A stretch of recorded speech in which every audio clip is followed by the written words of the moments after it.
2025ರ CCL ಅಲ್ಲಿ ಕರ್ನಾಟಕ ಬುಲ್ಡೋಜರ್ಸ್ ಸಖತ್ತಾಗಿ perform ಮಾಡ್ತಾ ಇದ್ದಾರೆ. ಈಗಾಗಲೇ 3 ಮ್ಯಾಚಲ್ಲಿ 3 ಕೂಡ ಗೆದ್ದು ಸೆಮಿಫೈನಲ್ ಸ್ಥಾನ ಆಲ್ಮೋಸ್ಟ್ ಖಚಿತಪಡಿಸಿಕೊಂಡಿದ್ದಾರೆ. ಈ ಕಡೆ ಡಾರ್ವಿಕ್ ಕ್ರಿಸ್ಟ್ ಅವರು 100 ಹೊಡೆದು ಒಳ್ಳೆ ಫಾರ್ಮ್ ಅಲ್ಲಿ ಇದ್ದಾರೆ. ಹಾಗೆ ರಾಜೀವ್ ಅವರು ಕೂಡ ಒಳ್ಳೆ ಫಾರ್ಮ್ ಅಲ್ಲಿ ಇದ್ದಾರೆ.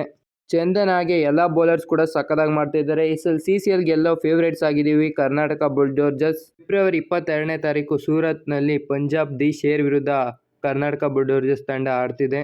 ಈ ಸರಿ ಚಿನ್ನಸ್ವಾಮಿ ಸ್ಟೇಡಿಯಂ ಅಲ್ಲಿ WPL ನಡೀತಿದೆ. ಆದ್ರಿಂದ CCL ನ ಮೈಸೂರಿಗೆ ವರ್ಗಾವಣೆ ಮಾಡಿದ್ದಾರೆ. ಮೈಸೂರು ಸುತ್ತಮುತ್ತ ಯಾರ್ಯಾರು ಇದ್ದೀರಾ ಹೋಗಿ ನೋಡ್ಬೋದು. CCL ಪಂದ್ಯ ಇನ್ನೇನು ಮೈಸೂರಲ್ಲಿ ಸ್ಟಾರ್ಟ್ ಆಗ್ತಿದೆ. ಸೆಮಿಫೈನಲ್ ಮ್ಯಾಚಸ್ ಇದ್ರ ಬಗ್ಗೆ ಸುದೀಪ್ ಅವ್ರು ಏನ್ ಹೇಳಿದ್ರು ಅಂದ್ರೆ CCL ನ ಸೆಮಿಫೈನಲ್ ಹಾಗೆ ಫೈನಲ್ ಪಂದ್ಯಗಳು ಮೈಸೂರಿನಲ್ಲಿ ನಡೆಯುತ್ತಿದೆ ಅಂತ ಹೇಳಿದ್ದಾರೆ ಸುದೀಪ್ ಅವರು. ಯಾವಾಗ ನಡೀತಿದೆ ಅಂದ್ರೆ ಅದು ಮುಂದಿನ ತಿಂಗಳು ಮಾರ್ಚ್ 1 ಹಾಗೆ 2ನೇ ಶನಿವಾರ ಮತ್ತು ಭಾನುವಾರ ಮೈಸೂರಿನಲ್ಲಿ CCL ಪಂದ್ಯಗಳು ನಡೀತಿದೆ. ಮೈಸೂರಲ್ಲಿ ಮ್ಯಾಚಸ್ ನಡೆಸಕ್ಕೆ ಬೆಂಬಲ ಕೊಟ್ಟಿದ್ದಕ್ಕಾಗಿ CCA ಹಾಗೂ KSCAಗೆ ಸುದೀಪ್ ಅವರು ಥ್ಯಾಂಕ್ಸ್ ನ ಹೇಳಿದ್ದಾರೆ.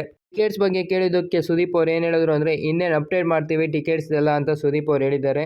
ಈಗಾಗಿರೋ 3 ಮ್ಯಾಚಲ್ಲಿ 3 ಮ್ಯಾಚ್ನು ಗೆದ್ದು ಟ್ರೋಫಿ ಗೆಲ್ಲೋ ಫೇವರೇಟ್ ಅನ್ಸ್ಕೊಂಡಿದ್ದಾರೆ ನಮ್ಮ ಕರ್ನಾಟಕ ತಂಡ. ಯಾರ್ಯಾರು ಮೈಸೂರು ಹತ್ರ ಇದ್ದೀರಾ ಹೋಗಿ ಸಪೋರ್ಟ್ ಮಾಡಿ ಅಂತ ಹೇಳ್ತಾ, ನೀವೇ ನನ್ನ ಚಾನಲ್ಗೆ ಹೊಸದಾಗಿ ಬಂದಿದ್ರೆ ಸಬ್ಸ್ಕ್ರೈಬ್ ಮಾಡಿ ಅಂತ ಹೇಳ್ತಾ, ಇಲ್ಲಿವರೆಗೂ ನೋಡಿದ್ದಕ್ಕಾಗಿ ಥ್ಯಾಂಕ್ ಯು ಫಾರ್ ವಾಚಿಂಗ್.